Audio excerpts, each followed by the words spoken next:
Such a pleasure. Be here with my Morehouse brother. That's right. This is love. We got to get them to post it on the on the AUC, on the Morehouse.com. Right? Yeah, I do want to, on that note, we've seen so much talent come from historically black colleges. Chadwick went to Howard. Right. Will Packer's from FAM.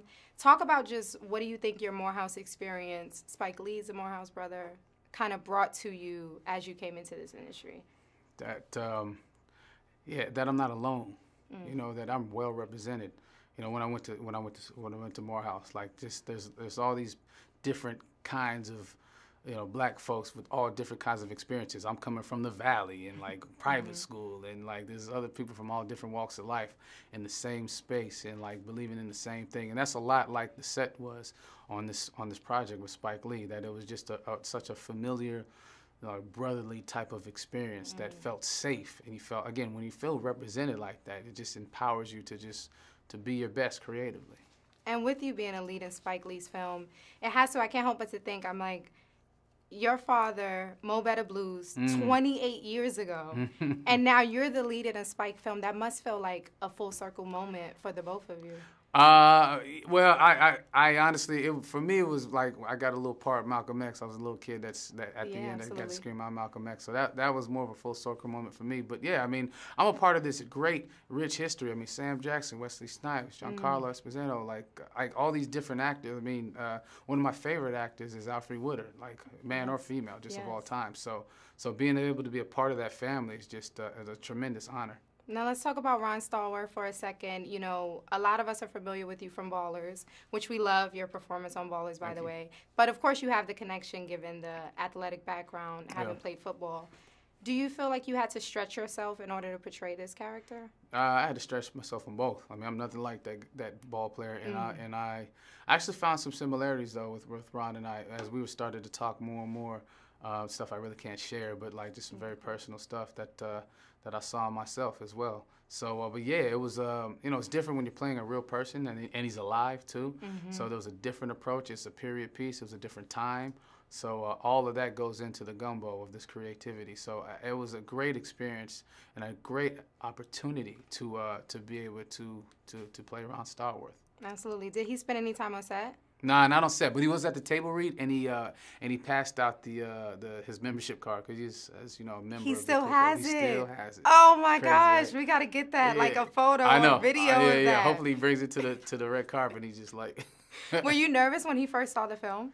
Yeah, I was. Of course. I was going to lie to you. Yeah, I was. It meant a lot for him to, and what he said to me, I really appreciated. You know, he said he loved the film, and he said nobody else could have played it, so that was great. Yeah, so refreshing. And of course, I also love Adam Driver was amazing, Yeah. and the relationship between you two was just incredible to watch, and it added a comedic element to this film. But not intentionally. We weren't trying to go for comedy. You know, Yeah. it's not a comedy, but there's just this natural moments that were happening between us that was so organic, and I think it was a result of trust. I mean, he's a fantastic actor, and it was a great moment for me because it felt like he was trusting me. You know, because he really know who I was and all that. So, you know, it was nice to finally find that rhythm and that dance with Laura as well. Like, just the trust factor was there. So it's like I just knew where my dance partner was at all times.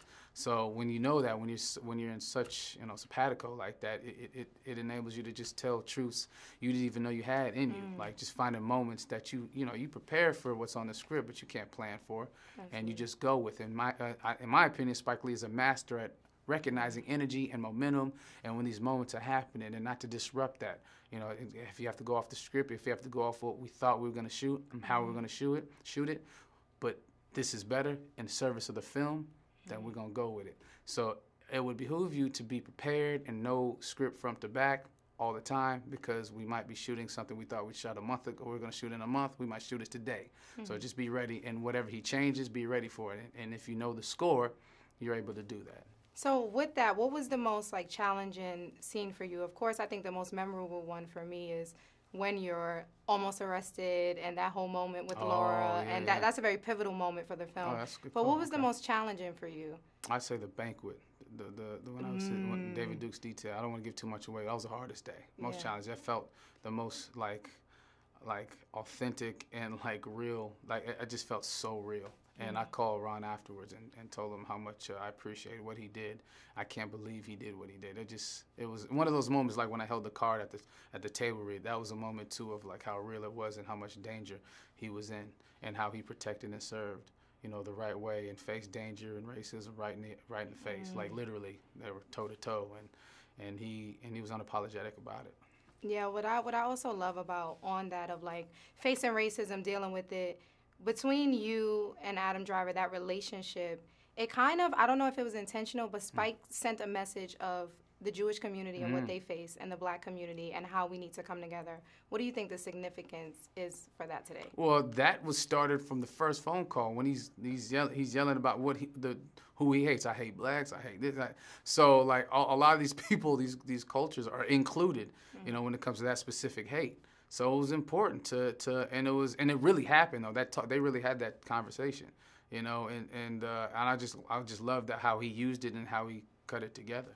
Absolutely. Yeah. I'm so proud of you as a Spelman sister. I'm like, we're out here. You have a lot of films coming up. So what can we expect? What do we look forward to like in the September near term? 18th, you can see the trailer now. Monsters and Men, totally different role.